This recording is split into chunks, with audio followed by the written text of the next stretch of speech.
Hey, what's up, everybody? It's me. It's Jeff Gersman from GiantBomb.com. We're here, whether you're listening or watching. Hello. We're here to review another game, or I guess this is an expansion. Yeah, Brad Shoemaker. That's right. To a year-old game. Yes. This is Destiny 2 Forsaken. The kind of the year later big add-on. They put out DLC between here and there. The fixer. Sure. Yeah. This is where we can make the big changes. We've had a year to think about what we did, and a we're chance very to sorry. make good. No, well, no, but that's harsh because let's talk about Destiny 2 a little bit and just kind of get your remembrance of base Destiny 2 and some of the DLC that came out, because I remember enjoying it quite a bit. I don't want to sound too negative because like Destiny 2 was a game that was very enjoyable as you were going through it. And then only toward the end, in fact, really into the post game, is when it became clear that, like, oh, this doesn't maybe have the staying power that you would like in a game like this. It was a game that I feel like I got my money's worth out of it in terms of, like, I played through the content and stopped. It was not an ongoing game. There was very little draw to come back to it. Right. At that point. Yes. And then they did the kind of 2 DLC drops. So the first DLC, Curse of Osiris, was, I mean, apologies to Bungie. No, that's bland enough to make me stop playing Destiny 2. Yeah, no, that's a very interesting concept, like an interesting, like, sort of hard sci-fi concept.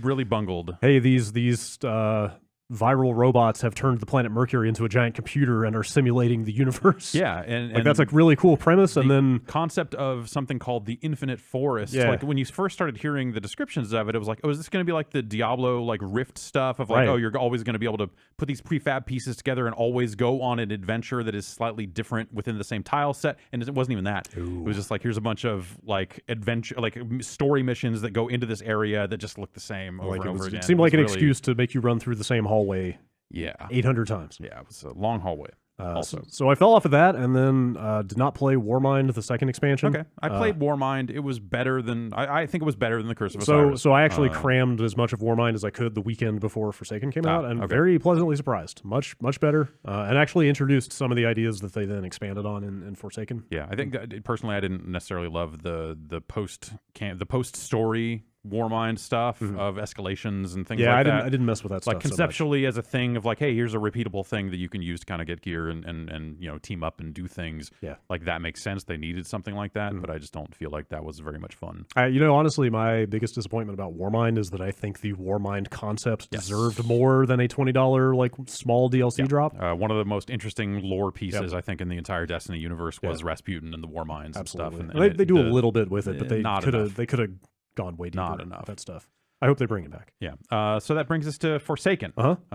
So tell me about it. What is the story? So this is the big $40 kind of year 2 kickoff expansion. Similar to how Taken King was last time around. It is so similar to Taken King in so many ways. I mean, it's the same price, the same timing, the same improvement to the base game.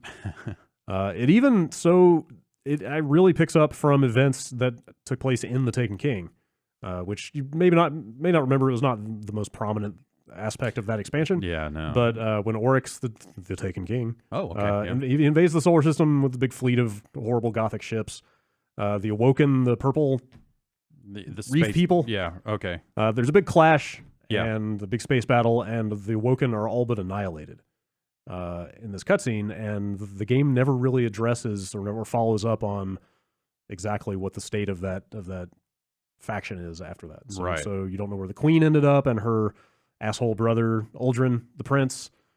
I guess I had completely forgotten about that stuff. It's very brief. Like it's just a 30-second segment of a cutscene. Right. In the Taken King. So you kind of, I mean, so much other stuff is going on in Destiny. You don't really think about, hey, what happened to the Awoken? What's up with them? Or like the lore is just kind of so piecemeal and spread so thin in some ways that it's hard to care in a lot of cases. Yeah, kind of. I mean, you thought, at the time you thought, like, maybe they'll get back to that, or maybe they have just written those characters out of the fiction. Who knows? But no, this picks up directly from that. Prince Uldren is back. He's even more of a dick. Great. He's got this rogues gallery of this new faction called the Scorn behind him. Yeah. These kind of mutated, mechanical. It's like a mutated version of the Fallen. Yeah. But they don't. This doesn't. That's not to say, because like when you think about the Taken in the Taken King, it was a lot of like, hey, these look a lot like the enemies you've been fighting for like maybe hundreds of hours already. Yes, they had very different attacks, yeah, but they were based on those character models. Exactly. These are a little more differentiated from the Fallen. Yeah. Okay. In some pretty gameplay relevant ways. But anyway, it kicks off with this big prison break. Uldren shows up to the Prison of Elders, if you remember that lousy expansion from Destiny 1. He goes in there and triggers just a massive prison break. And everybody's favorite wisecracking robot, Cade 6, shows up with you to try to shut this thing down, and in the process, dies. Yeah. So basically, like, the story opens with the death of... I mean, he was like a class trainer. What qualifies as a major character? Yeah. What qualifies as a major character of the 3 major characters they have in that game? A full third of them are now gone. Yeah. So this kind of kicks off. Basically, there's Uldren and his sort of band of 8, who are the big bads of this thing. But it actually disperses like tons of awful enemies across the solar system. Yeah. Which they tie into in some gameplay ways. You know, you're fighting kind of mini bosses all over the place, but. The big focus of the campaign is just kind of a revenge story. It's basically you going out and saying like they took one of ours, so I'm going to go take everything from them. You know, like you hunt down all 8 of those Scorn bosses who are very distinct. They got really different personalities and like different gameplay in each one of these fights. Yeah, like, and structurally it seems like very different from like the Destiny 2 base campaign. Like, it seems like that they're maybe like using more pieces of what Destiny 2 brings to bear to kind of tell their story. Yeah, it's interesting. So they give you the Tangled Shore, which is kind of the first big new zone in this, which is like, I guess, in the asteroid belt. It's just a bunch of floating rocks lashed together in a pretty ramshackle way. But they spread those boss fights around as sort of adventure missions, which you can just kind of find in the open world and trigger whenever you want, which is cool because you can kind of go through it at your own pace. But at the same time, like the story gets to a point where it's like, hey, go kill all these. Well, guys. At a point after like 2 missions, 3 missions of linear story progression, it just says, here's all the boss fights, go fight them. Yeah. And then you just kind of do it. And along the way, you're doing little side activities. It feels very organic, and like the flow of it is a lot more free form than Destiny has been in the past, which is refreshing. And I found several of those boss fights to be some of the more creative kind of encounter design that I've seen. One on a vehicle. Yeah, one is on like pikes, the bikes with laser guns. One of them, I don't want to give away too much if people haven't played it, because the surprise of some of this stuff is a lot of the joy of playing it. But it seems like it's a decent variety of things to do in those boss fights. It's not necessarily always just like run up on this thing and shoot it. Yeah. Like it feels like they give them maybe some more character than pretty much most other bosses, especially mid bosses. I mean, like traditional Destiny boss design is just like a bigger version of a regular enemy you've been fighting that has a ton of health, and just you sponge bullets into it. For 10 minutes. And these are a lot more interesting than that. So that helps. But so you go through that base story mostly in the Tangled Shore. You get a satisfying conclusion to that campaign story. Yeah. But then the thing that this expansion does well that Destiny 2 did not do well is provide continuity from that storyline through to the post-game stuff. Okay. Where like Destiny 2, you fought the big boss at the end, he died, that was kind of it. Right. And then like the raid showed up and it was almost completely divorced from anything It was more like who's this? Yeah, and they didn't do they had barely sprinkled some breadcrumbs explaining what that was about, but not in a way that most people really grasps, I think. But this has a satisfying ending to that story, but at the same time raises a bunch of new questions. Okay. Basically at the end, without getting into kind of exactly what happens. It makes you feel satisfied that you finished the campaign missions, but then also want to see, well, what did that mean, and what did that mean in the course of wrapping this up? Like giving you a little bit more to do. And so that leads directly into one of the stronger aspects of this thing, which is that there's actually a whole second zone that opens up after you finish that story. Yeah. Which is it's called the Dreaming City. It's sort of an Awoken, like it's this really fantasy themed, like kind of builds the Awoken up as just like space elves, more or less. It's very mystical. It's kind of it's fantasy in a way that Destiny hasn't really done before. Yeah, because Destiny has been obviously very sci-fi focused, and this is kind of big regal looking towers and like sweeping vistas, and they try to make a big deal about you, this guardian, even being allowed to get into that world in the first place, and all that sort of stuff. Yeah, and it's been overrun by Taken, and there's but there's a lot to do there. There's they added a lot of sort of mystery back to the game. There's just a lot of weird stuff that you find in that zone, and you're like, what? Like, where did this come from? Like, trying to think of examples. I mean, there's a ton of stuff in there. Like you'll get items and not know what to do with them, and then like later, you'll pick up something that's like basically a saucer in your inventory. It's a little like saucer of secrets or something like that. Yeah. And then you'll find a cat hidden somewhere, and you give the cat the saucer and get some gear. It's strange stuff like that. Okay. Like the armor that drops in the Dreaming City comes with a curse. So there's a whole storyline that runs through the Dreaming City in the post game. Yeah. Strikes, raid, even stuff after the raid. Like there's this ongoing story that's actually still not complete. That revolves around the curse that's been placed on this ancient city. And even the gear that drops there comes with a curse on it that makes you do more damage in that zone, but also take more damage. Right. And then you'll get quests to purge that curse from your gear so that you're doing more damage, but not taking more damage. Like, they weave story elements into just about everything you do there. Yeah. Which is kind of a change in the right direction.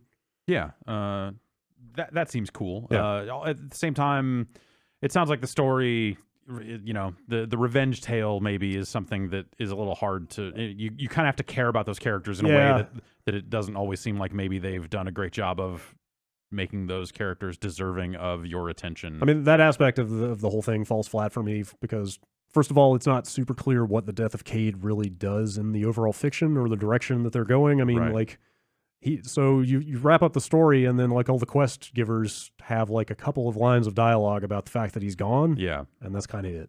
And then the music in the tower, and the yes, social space. There's like melancholy music in the tower every time you go back. Now. Like even that's though, kind of it. Yeah, like even though I finished the campaign, when I loaded up, like the music in the tower is still really somber and sad. And you're like, what? I'm like, it's like it's actively telling you, like, hey, just don't play. Yeah, that's the message I get from going to the tower in the game. Is like, oh, it's so sad. There's a couple of post game quests that open up that sort of affected by his death, but it just doesn't do a lot with it in an ongoing fashion. And then also they sort of toy with the idea of moral ambiguity in your revenge quest. Right. Like there's kind of some dialogue here and there from your ghost, like saying like, should we really do this? Is this actually the right thing to do? And then they just kind of don't follow through on that either. Yeah. It seems like they maybe leave it open a little bit even at the end. Yeah. About, did you or didn't you sort of stuff. But not with any kind of satisfying conclusion. Neither answer is especially interesting. Right. There's kind of no clear moral to the tale. Right. But all the fantasy stuff, all the Dreaming City stuff has been really fascinating. And so before we get into just like the overall just kind of activities and progression stuff, like you talk about story weaving its way through everything. You say that even goes into the raid. Yes. Okay. So again, I would kind of have to just describe what happens at the end of the story campaign for that to really make sense. But there are events that take place in the course of finishing the story. That the story seems like it is built to set up the raid. Yes. In terms of just like, hey, here's a thing, and you see it and go, oh, okay. It introduces like significant new story elements just as you think you are putting everything to bed. Right. All of a sudden, there's like 3 new things going on. And you're like, where the hell did that come from? And that feeds directly into the raid. So finishing the raid, is that stuff, now that you finished the raid, do you feel like it has tied up those loose ends? Or is it left so many of them that now you're like, because obviously they still have another year of downloadable content to release. Yeah. No, it absolutely doesn't. And then some of that is kind of in an unsatisfying way because a lot of that stuff starts feeling sort of mystical for its own sake, if that makes sense. Right. It's just like hey, what's this stuff? Doesn't have an answer. We'll think of that later. Yes. It's like, this character is a shapeshifter, so they could be anybody now, and like, and like you end up in alternate dimensions without explanation, and like obviously, like Destiny is a weird thing, so it's fine for it to go off in all kinds of surreal directions, but like, I feel like so much of its fiction had felt grounded in the past, and this is just straight up magic. Like it just feels like everything is magical now. So they don't really answer a ton of questions in the course of the raid, but the maybe the most clever thing they've done with this is that the game, like most loot games, runs on a loop, right? Right. In this case, it's weekly. All the activities reset every Tuesday. So they have actually, even post-raid, it was pretty fascinating. Like the first team in the world finished the raid, and that actually unlocked a bunch of new content for everybody. So they completed the story. And everybody who played the game, whenever you booted the game for the first time after the first raid completion, there's a new cutscene. Yeah. Literally saying, here's what happened in the raid. Everything's different now. That's when the curse fell on the Dreaming City. They rolled a new strikeout, some new maps for multiplayer. The curse of more multiplayer maps. Yes. You will definitely spend some time in Crucible in this game if you want gear. But that also triggered the curse on the Dreaming City, and week to week it has actually altered the appearance of the city. kind of what's going on there. Yeah. The nature of a lot of the events that you're doing. The game feels more alive than it ever has. Neat. Because things are changing every week. Right. Every week, not only do you have new stuff to do, but the sort of narrative context of what you're doing evolves and feels relevant all the time, which is really cool. Yeah. So I don't know where this is going exactly, but they have wrapped back around on that cycle. It turns out to be a 3-week cycle. Okay. We've just passed that point. Yeah. And now that the curse has reset and all the missions have reset, the characters in the city who are giving you the missions and interacting with you are aware of the fact that it's happening.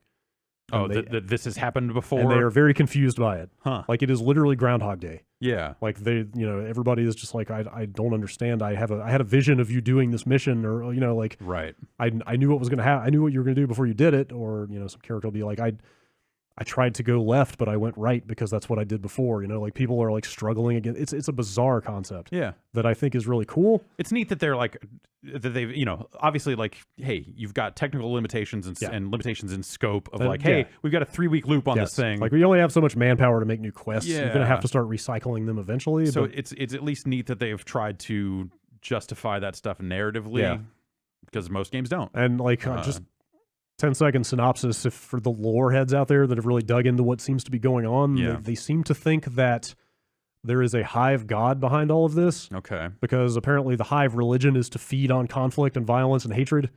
Oh, and so the more fighting that takes place in this city, the more that hive god feeds and grows stronger. Sure. So this is purely fan speculation, but the speculation is that after so many loops of the cycle or something, like, this hive god is going to emerge. After so many loops of this cycle, the first DLC will come out. There you go.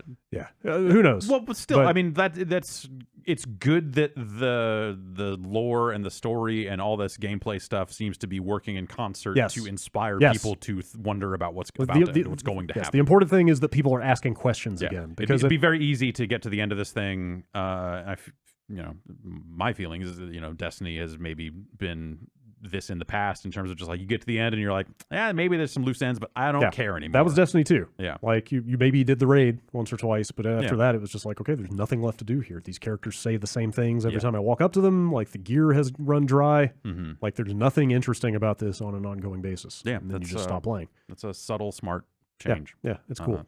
So let's talk about progression and stuff like that. They reshaped the way weapons work. Yes. Or the way the weapon slots or work. I don't know that we necessarily need to get into the nitty-gritty of it. Try not to get into the weeds too much on that stuff. If people are playing it, they already know that. It is, most people who want to play more Destiny are already doing so. So this. I guess that's kind of the recommendation is just like, hey, this is more Destiny and it's good Destiny. Well, right? there has to be a segment of people out there who have dabbled with it and kind of walked away feeling cold toward it or feeling unsatisfied. So I guess this is valuable, at least in saying like, hey, if this burned you out before, it is much better now. Right. Assuming you have played through all of the previous content, and own all the previous, because you even have to own the previous DLC before it'll let you play Forsaken. Yes. Which is an interesting decision. Yeah, I mean, this helps them sell some extra DLC. I mean, they do use those old environments in some new ways. Yeah, occasionally. But like in terms of progression and stuff like that, there are you can get up to level 50 now. Yeah, level 50. The light goes up to 600 now, so you've got like a 200 light range more or less from the last DLC to cover. The single biggest change they have made in a positive direction was to make the weapon system more like Destiny 1, which is that they restored the random perks on gear. Yeah. So every time a piece of weapon, a piece of armor or a weapon drops, it will have a random set of perks on it. Yeah. Which makes you care about every single one of those things you get, because you look and go, oh, does this have Outlaw on it, or whatever? Like in base Destiny 2, if you got a second scout rifle like the first one, it was identical, so you just trashed it because who cares? Right. You just look at it like, which is this? Is the number higher on this one? Right. But now you may find like a gun archetype you like, but it may not have great perks on it. But then you get another one that like, oh, this does more damage every time I kill an enemy with it, or it speeds up my reload, or like valuable perks that you care about. Right. Same with armor. So, I mean, you actually care every single time a piece of gear drops now, which is certainly a step in the right direction. And then, like weapon mods have changed. So it seems like you're just in a little bit more control of your loadout in some ways, but also maybe dependent on like random chance for some others. That is kind of a positive and a negative. Right. So they've made it harder to infuse gear, which is basically feed guns feeding to other a gun guns to another gun to make the old gun more powerful. Right. Which was a problem. It was kind of a problem for the last year of Destiny 2 in terms of like, I mean, correct me if I'm wrong, but the idea of like, hey, maybe you finished the Destiny 2 base story with gear from the raid you really like, and then you went on to play the DLC and you found stuff with higher numbers, but not as good as the stuff from the raid. Yeah. So you just fed the higher number into your raid gear, and you looked the same and played the same for that entire year. Yes. So yeah, on its face, when you say, hey, they've made this thing harder to do, it sounds like a negative. Right. But yeah, looking back, you realize that infusing gear was actually just a Band-Aid on like a boring gear system, basically. Because yeah, you used the same stuff constantly, and it became very dull.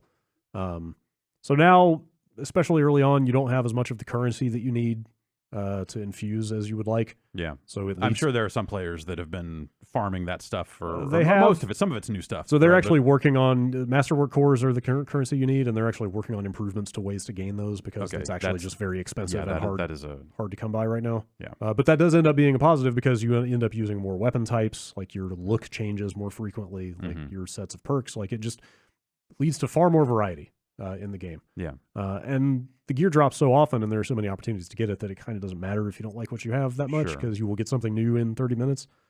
Definitely cases where you're like, well, I'm never going to use this sniper rifle in my secondary slot, but the number's higher, so it makes me more powerful overall, and it'll be replaced by something else. Yeah, and it's like, I hate fusion rifles, but it's like, well, that's the best thing I've got in that slot right now, so maybe I'll try it. Maybe it'll change my mind. Maybe this one has the perks that it needs to change my mind. I mean, it did lead to a situation once where my best weapon in both slots was a sniper rifle.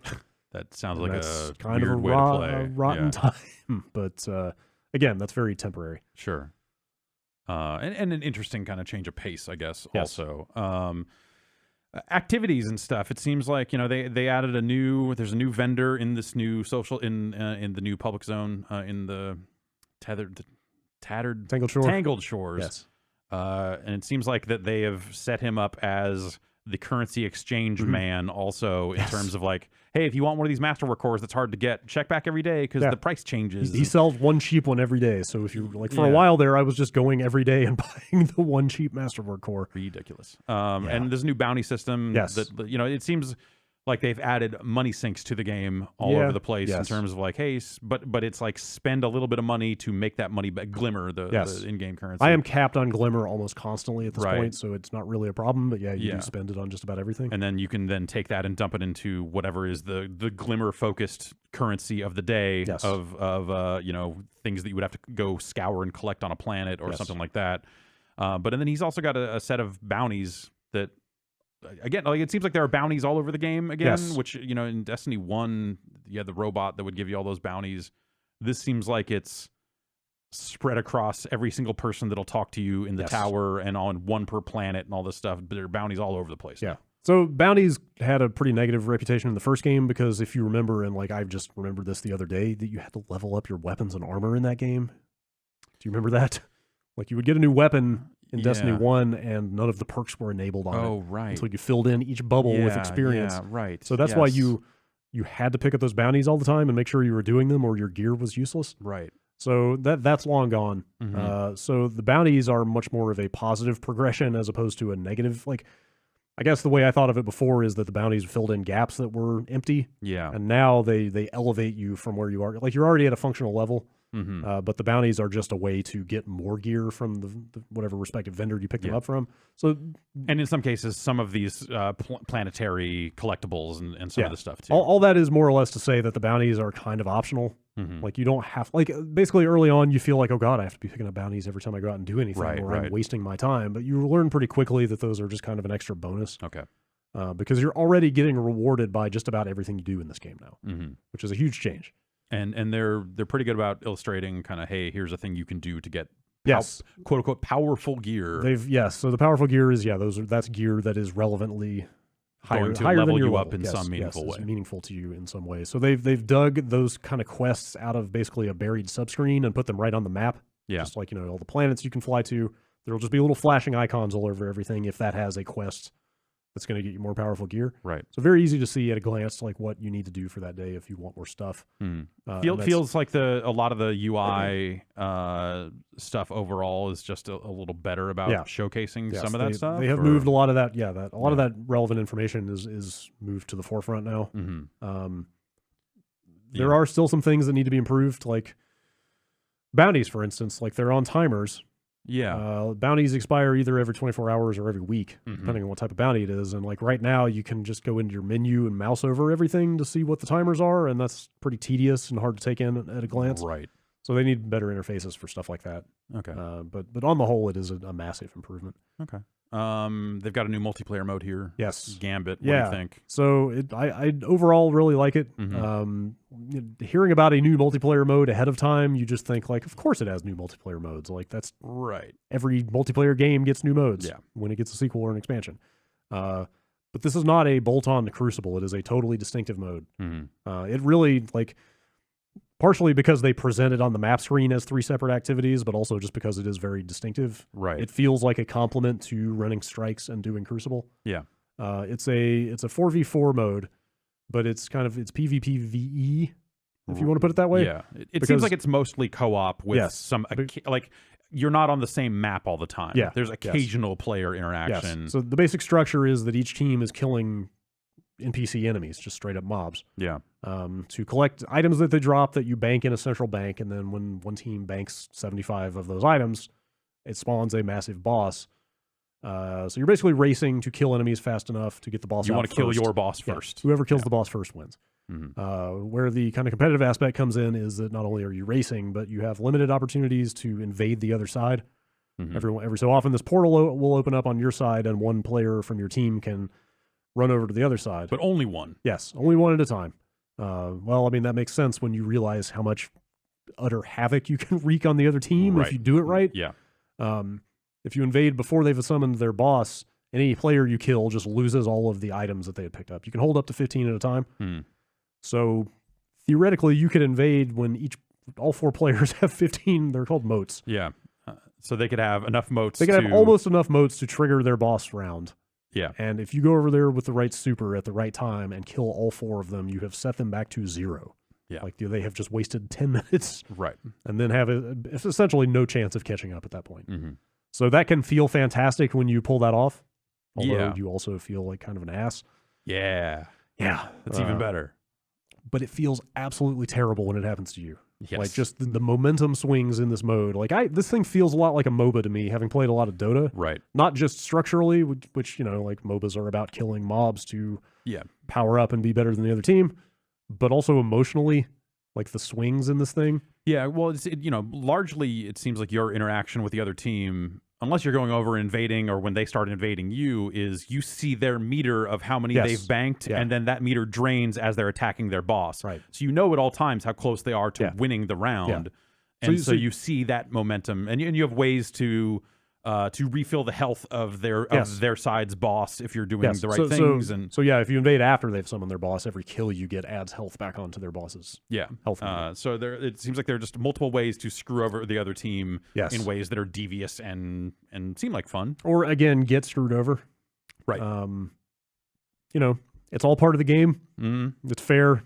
Yeah. Those are the rules. Perfectly legal. It still feels just like it's the most demoralizing thing when that stuff happens to you, to the point that you practically just want to throw the controller down and give up.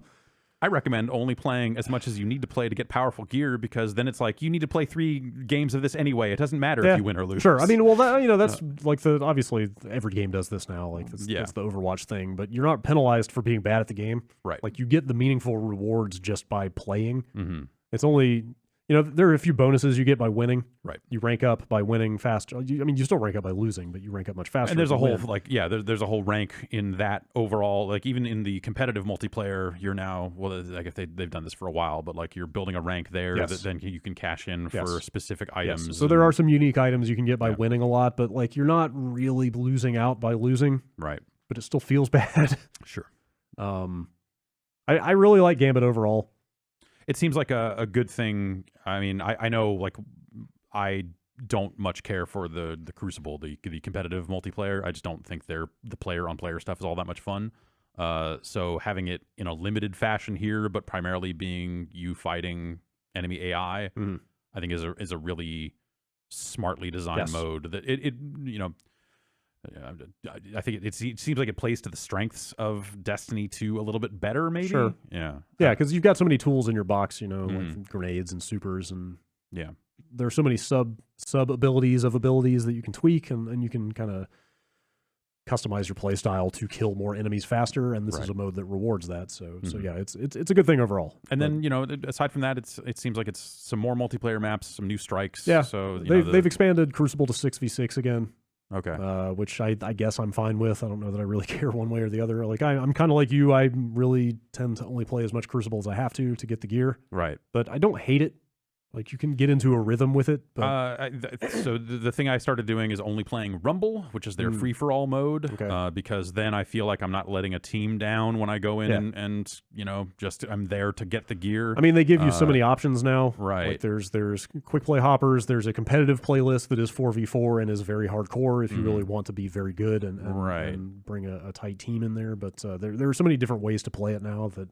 And the free-for-all mode, I've actually gotten to be kind of okay at, or at least it's a 6-player thing, and I'm usually finishing like second or third. Yeah, I've come to like Crucible more in the course of being forced to play it, if that makes sense. Or I've kind of, I guess I'd say I've gotten used to its idiosyncrasies enough that I feel like I'm pretty good at it. I'm still surprised that they don't have an alternate like equipment slots for, hey, when I'm playing in the Crucible, swap to this stuff. Some just general like item set feature, like World of Warcraft style, would be very much appreciated. Right. But, there are 4 new strikes on PS4, 3 on the other 2 platforms, but the strikes are easily the best that I've seen in Destiny 2 so far. Cool. Really interesting scenarios, like cool story stuff, some neat little Easter eggs here and there. Yeah. Even the exclusive one on PS4 is very good, which is very out of character. Yeah. Because all the exclusive strikes so far, for the most part, have felt very tacked on and kind of... Like you're not missing much. Yeah. Yeah. But this one is right up there. It's a lot of good content. And you've been playing primarily on PS4, right? Yes. Yeah. Yeah. Kind of dabble with the PC a little bit here and there. Yeah. But I went back and forth. I finished it on PS4 and then was like, but the PC version looks so much better, runs so much better. Maybe in our glorious crossplay future, we'll get not going to hold my breath on that. Some kind of at least maybe character transfer, not transfer, but some kind of character progress sharing. I'm going to say let's wait for Destiny 3 on that one at this point. It seems like that ship has maybe sailed. Probably. So, it seems like there's definitely some ups and downs to this. It sounds like that they've made a lot of smart changes along the way. Yes. And fixed some stuff that maybe... the sort of stuff that like maybe hurt base Destiny 2 in terms of replayability or like extended play times and stuff. Yes. They found ways to make it more rewarding for people who want to play beyond the story. Yeah, right? I mean, I've effectively done all the significant content there is to do in this expansion, and I still kind of want to keep playing it just because I could raise my number another 25 points, which is a horrible thing to say. But here I am. But it's a loot game. Yeah. And that's that horrible thing to say is that is the genre. That is the genre, right? And that is absolutely for better and worse. Right. They have sort of redesigned, like for one thing, they moved the time of the resets around. Like the weekly reset used to happen at I think like 2 a.m. Pacific. Okay. It was just kind of hard to keep track of what was what when. Yeah. So I mean, it's different in different time zones, but now it is 10 a.m. Oh, okay. There's a daily reset at 10 a.m. and also a weekly on Tuesdays at 10 a.m. So it's very easy to see, like, all right, here's what I have to do before the reset, wait an hour, see everything reset. It's like, all right, now here's all this stuff that's been refreshed. Yeah. Like the downside of that is, and the downside of having so much to do is that you kind of feel like you have to be doing it all the time, or you're missing major opportunities to make your character better. Right. Which has led to a situation every Monday night for me since this thing came out of saying, I've got 4 to 6 major activities I didn't do this week. I really should do those if I want to get that gear. Yeah. Because I'm just going to miss the chance if I don't. Brad, there will always be more gear. Yeah, I know. And at some point, they'll release more DLC with more ways to get gear. So, I mean, that really drills down to the truly insidious nature of these games, which is that it's probably firing some neurotransmitters. Oh, sure. Yeah. Every time you get a good item. The numbers get higher. Yeah. I just want the dopamine. I don't want the gear. I want the fuzzy feeling. Yeah. When the gear is good. Although, again... And then you're running out of runway on this. Yes. What did you say, 575? Getting there, yeah. If 600's the top, then Man, I don't know what you're going to do for those next few hits. And then, obviously the downside of all the randomness is that occasionally you feel like your time is just being tremendously disrespected. There's been a running gag that I've certainly witnessed myself about a particular weapon that just seems to drop over and over again. It's not a gag, it's an acknowledged bug, which they still have not fixed. Over a month after release, there's a grenade launcher called the Edge Transit, which the grenade launchers are okay, not my favorite weapon. But that thing is dropping at tremendously inflated rates. Yeah. In a slot where you would very much like to also get some other weapons. So when you get 3 Edge Transits in a row. Been there. Yeah. It's a real bummer. It seems like, the solution to that is that in Destiny 3 or in some sort of DLC, they will then just make Edge Transit an exotic and give it some hilarious. They will certainly turn this into a joke at some point if it's not already. But, but speaking of exotics, it seems like that maybe the other thing I've kind of heard. Tell me if I'm wrong, but or I guess you can only really speak to your experience. But like exotics being the hardest to find items in the game, and the uniquely designed ones. Designed. Usually they've got some really cool art treatment, and they've got perks that no other weapon or armor has. I've received exactly 0 of those in my time with the game. Like period. Yeah. So I've gotten a surprising number of exotic drops from enemies. You'll just see that yellow Ingram fly out when you kill something. Yeah, not me, man. But it's all happened pretty much in higher level stuff. Like I think I got 2 out of the raid. Okay. And some strikes and stuff like that. But they have all been year 1 base Destiny exotics. Oh, so old stuff. So that is another acknowledged bug, is that drop rates on new Forsaken level exotics are pretty messed up right now. So they're fixing both of those things. Yeah, it's still frustrating. They're reworking the Masterwork core economy. They have acknowledged all these mechanical problems with the game, and they are fixing them, but it's taking maybe longer than you would like. Yeah, and people, the people who are still like in and on Destiny have already finished all of this content, and by the time and have seen squat from it because of these bugs. By the time I think they've said end of October is maybe when all this stuff's getting fixed, and by then I think even I will have more or less gotten my fill. But it is what it is. It's a live game, right? So let's wrap it up here. What do you think overall? As someone who enjoyed Destiny 2, you fell off and didn't even play that second DLC, and now it seems like you're back in. Talk to me. Yeah, give me a number. Say this is a 4 out of 5. Yeah, which is what I gave to the base game as well. But this is significantly better than that. Like structurally, quality of content, variety of things to do. Yeah, kind of its staying power, how much it kind of keeps you going after you've kind of seen what there is to see. Like it's better in every aspect. Yeah, than that base game. Yeah, that makes sense to me. That's like I said, to me, it seemed like they're using more parts, like the stuff they have at their disposal. Adventures existed before, bounties existed in some form before. The weapon system, like a lot of this stuff existed before, but they felt like disparate, kind of separate elements that had nothing really to do with each other. Yes, the adventures are a good example. That stuff together. So the adventures were short, kind of simple missions in the base game, but they had actually some of the most interesting storytelling in them. Yeah. But they would tend to only unlock in an area after you had completed all the actual story there. Yeah. And by then, you're moving on to the next planet. Yeah, yeah. And by the time you think about going back, it's like, well, the rewards from that are meaningless. Well, I think in base Destiny 2, like I did most of the adventures after I had already even finished the raid or something. I was like, well, I'm going to go back and do some of this stuff. And I was like, well, I'm getting nothing meaningful from it. But actually, some of this stuff is really well done. Yeah. It would have been nice if they had worked some of that in a little smarter. So yes, they work things like that much more seamlessly into the general flow of things now, which is nice. But it's even down to, without giving too much away, it's even down to like the mechanics of riding a sparrow. I mean, not a sparrow, a pike. The fallen thing, or like the way you pick up ammo. Like they do weird stuff with all of that in the mission design. Yeah, in a way that's really intriguing when you see it. Yeah. Cool. All right. There you have it. Destiny 2 Forsaken, a 4 out of 5. That's going to do it from us here at from the giantbomb.com review zone. I'm Jeff. He's Brad. See you next time.